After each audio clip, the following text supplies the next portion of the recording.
welcome to another episode of the PE Geek Podcast, episode number 37. And firstly, I want to start by thanking you for taking the time out of your day, night, afternoon, whatever it may be, to tune in to today's episode. And I really hope that you're enjoying them as much as I am in terms of putting them together. And it's exciting to be able to bring in a new topic every fortnight that sort of really does go and surmise the various things that I've been talking about in that previous fortnight.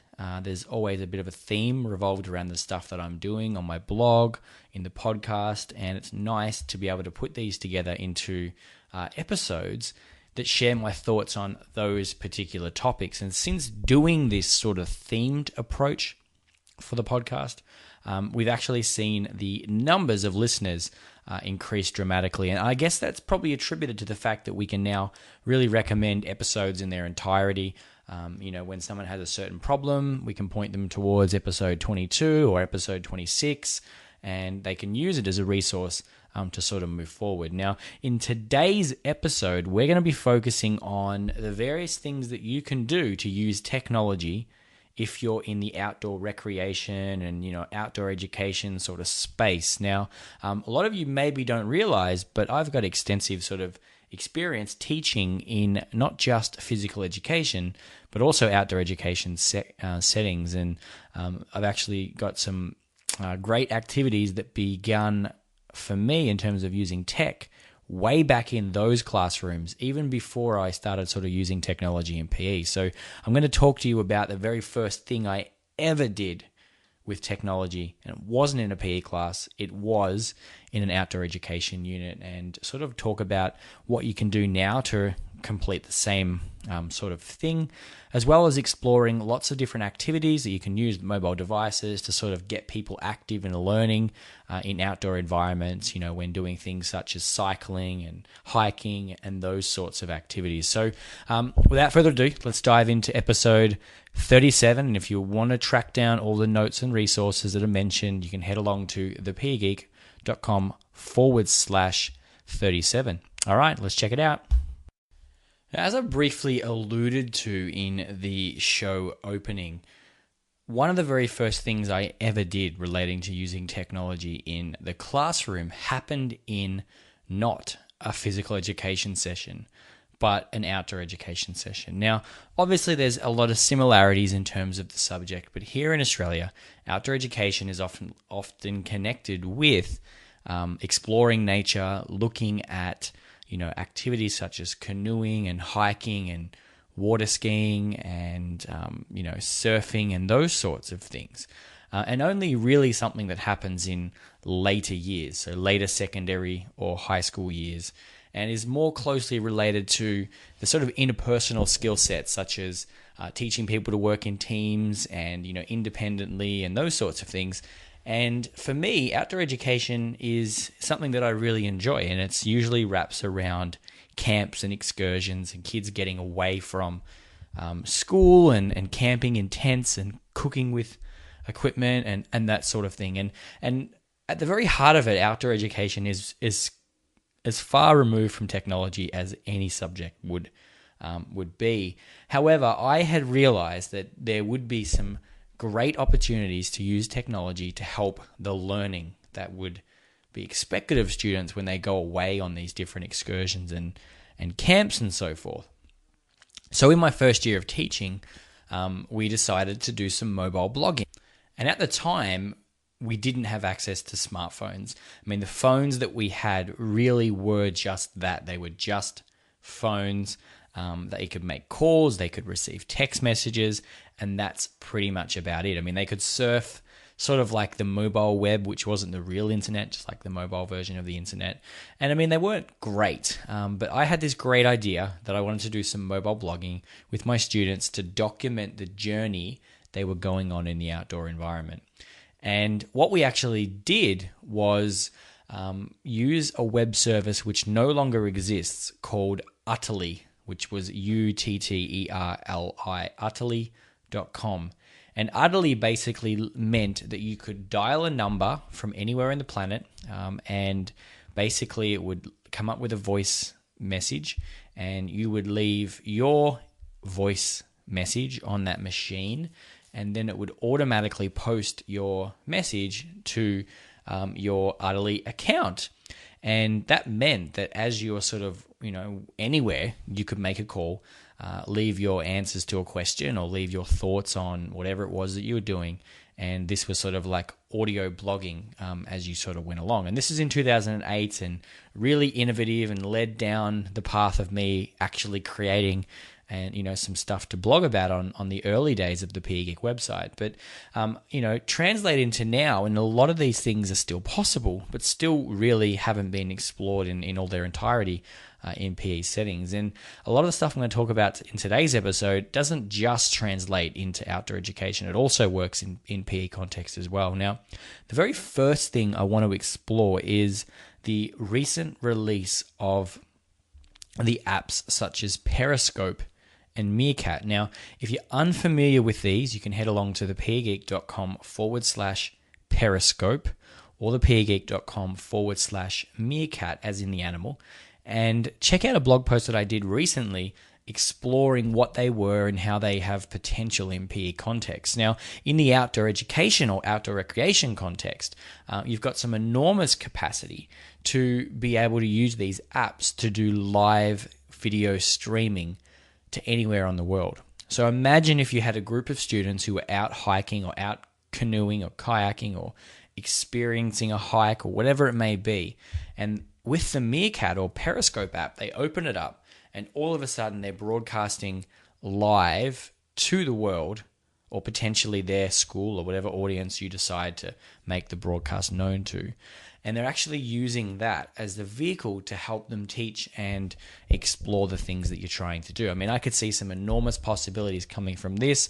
I mean, students doing like a live on-spot show about their hiking or rock climbing experience, or, then live streaming when they reach a particular famous landmark during their hike, or if their students are doing some sort of mountain biking or adventure sort of walks, or they encounter some sort of wildlife, animal, etc., they could live stream that. Now, this doesn't just apply in outdoor recreation. I mean, in the PE settings, students could be live streaming their classes when they have, say, an injury. Maybe they've got a broken leg and they can't participate. Well, you could give them the role of being the broadcaster in the classroom, and they need to then live stream what's happening. You could also take it a bit further, and major sporting events at your school or field days could be live streamed. So not just applicable to the sort of outdoor recreation setting, but also the physical education classroom. Now, over the course of the podcast and the blogs, we've spoken a lot about the power of video. And the power of video definitely applies to outdoor recreation sort of settings as well. And if you think about the GoPro and the GoPro cameras, they were made for outdoor activity. I mean, they were really targeted at people who were adventure seekers and so forth. And that applies in many ways to people who are in a school setting and going and experiencing these activities for the first time. So one of the very first things that I ever did with a GoPro, in fact, the first thing I ever did, was wear it during a mountain biking activity. And, we had this strap for a helmet cam, and we wore the GoPro and went for our ride and filmed this great footage that showed the students involved in the activity. And then when we got back, we got to be able to explore it and talk about the experience in a completely different way than if we had not have had that video. So while a lot of people sort of don't support the use of tech in these sort of outdoor and recreation nature sort of experiences, I do, because it actually helped us bring that experience back to the classroom in a way that no other thing could possibly let us achieve. So GoPro cameras definitely play a really good role in the outdoor recreational setting. Combine them with the sort of live streaming apps such as Periscope and Meerkat, and you can sort of bring the experiences to other people in ways that we just haven't been able to do before.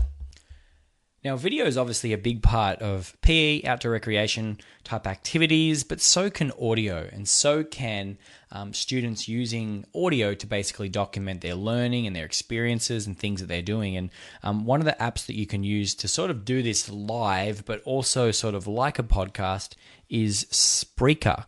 Now, that's speaker basically with an R in it, and Spreaker is a live streaming audio recording platform where anyone can start broadcasting like virtually their own radio station out to anyone who might be listening. Now, you could use this in conjunction with the experiences that people are doing in these classes in very much the same way that you are using something like Meerkat or Periscope to be able to share an understanding, share an experience with a wider audience. The best part is, let's so happen to say that people miss it live, then they basically get saved and can be played back at any time and almost become podcasts. So you can actually start to use these things to create almost like these archives of learning progress as it happens. Now, maybe throughout the activity, the outdoor recreation activity or the PE session or whatever you're deciding to use Spreaker for, you have students respond to questions and they leave their answers in the form of, using something like Spreaker. Best part is they can speak their answers. It's much faster than having them write them or type them or do whatever else you might have them do in the class to show their understanding. And it's more rich, and you actually hear the conviction of people when you hear them speak. So something like Spreaker, when tied up with these sort of activities, is really worthwhile and beneficial. Now, if you want to check out Spreaker in action, then head along to thepegeek.com/Spreaker, and you can download the app and see how it might work in your setting. Now, shortly after completing a lot of the audio blogging activities and the video blogging activities that have sort of kicked off a lot of the stuff that I ever done in the PE classroom, I got started with QR codes. Now, QR codes are certainly things that we've spoken about on a number of occasions on the podcast. However, if you're just tuning in and you've never heard of them before, they're little squares that can be scanned by mobile devices. Now, when I say squares, they appear very much like barcodes. Now, a barcode that is on a container of food or your clothes or whatever they are can be read from left to right and includes data that's linked inside of that barcode. Now, in many ways, a QR code is exactly the same as a barcode. However, it's square and can be read in any direction and can, by that definition, include much more data and information. Now, QR codes have enormous potential because they can link to actual items on the internet. So by scanning a QR code, rather than just reading a series of numbers like you would in a barcode, that QR code can point to a web resource so that when someone scans it, it plays a video, for example, from YouTube. Or when someone scans it, it basically gives them a series of text that they can read and follow their instructions for. So there's lots of applications, and we've spoken about them, and you can go and check out previous episodes wrapped around QR codes and augmented technology. However, one of the very first things that I did in the outdoor rec space was a QR code treasure hunt.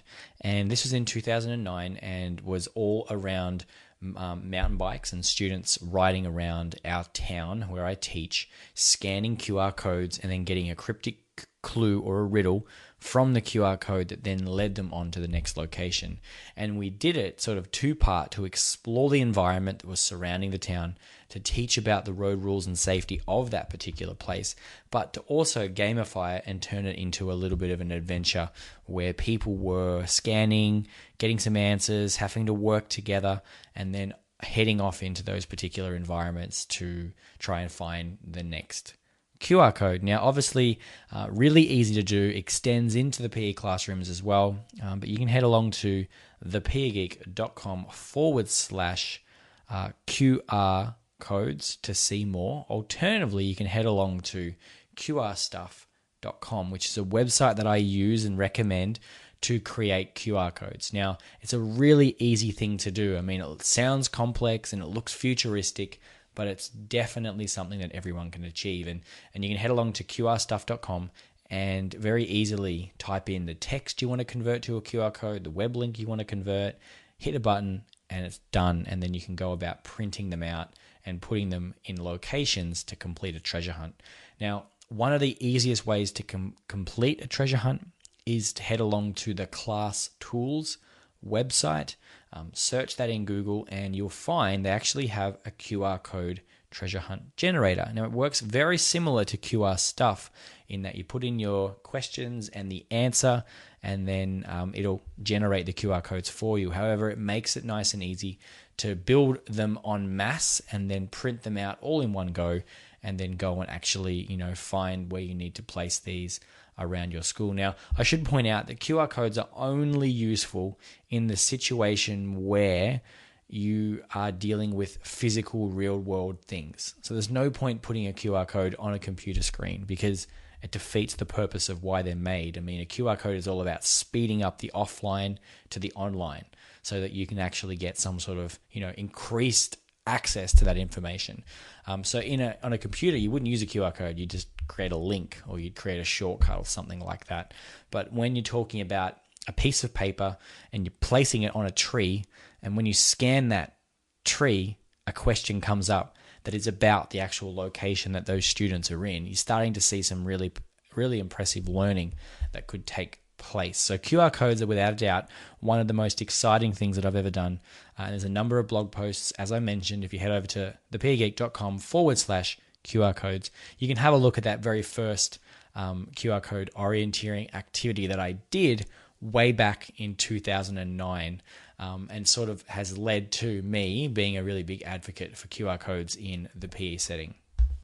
Now, following the success with QR codes in outdoor recreation style activities, I ended up exploring something known as geocaching or geocaching, depending on where you're based.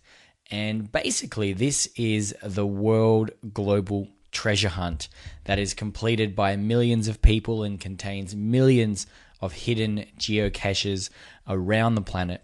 Now, basically, the way it works is that anyone can head on to geocaching.com and download the apps for their mobile devices or their GPS handhelds, and they can put in the basic rough coordinates of a geocache, along with the set of clues that they need to find that particular geocache.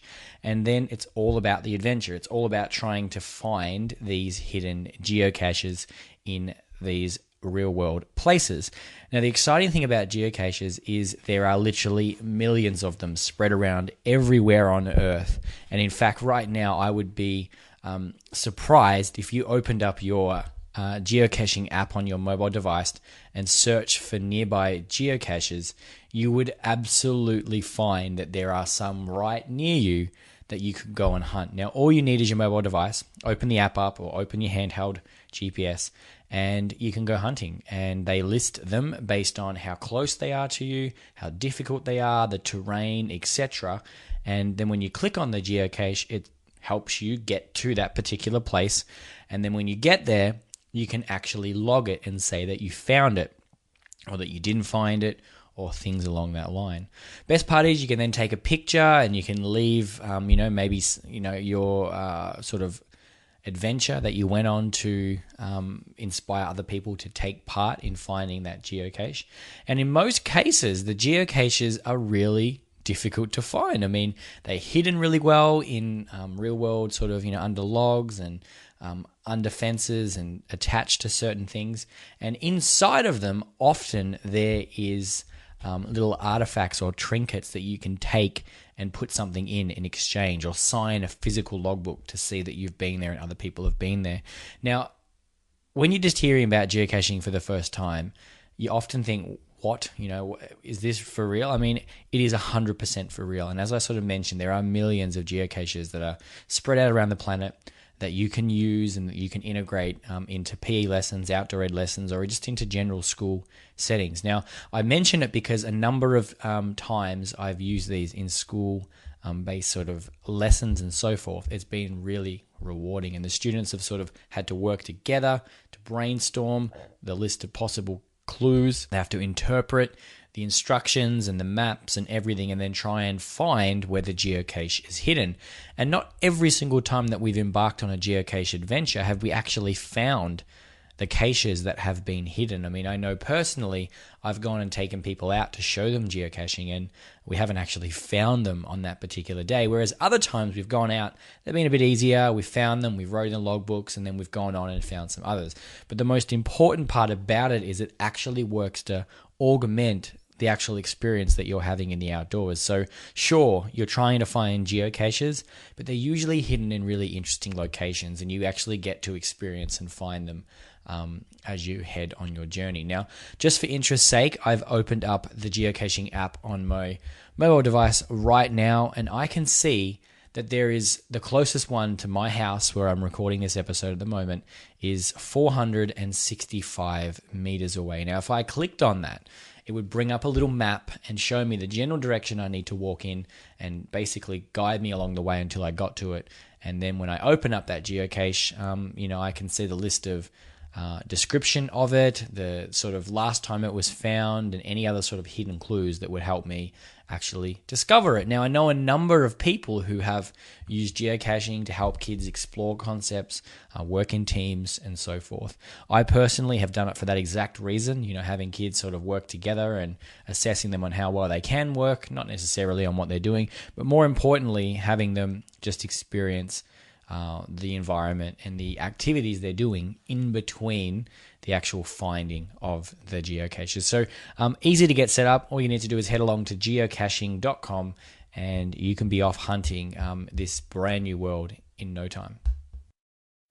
Now, if that's not enough for you, there is an exciting mobile application that I have played around with, and I actually have sort of started planning for its use in my upcoming semester, and that is Klikaklu. Now, Klikaklu is an app that you download onto your device completely for free, and it lets you create scavenger and treasure hunts that basically combine your phone, the GPS, the camera, and sort of their image recognizing technology into this amazing sort of treasure hunt. And the way it works is that you don't need geocaches or QR codes.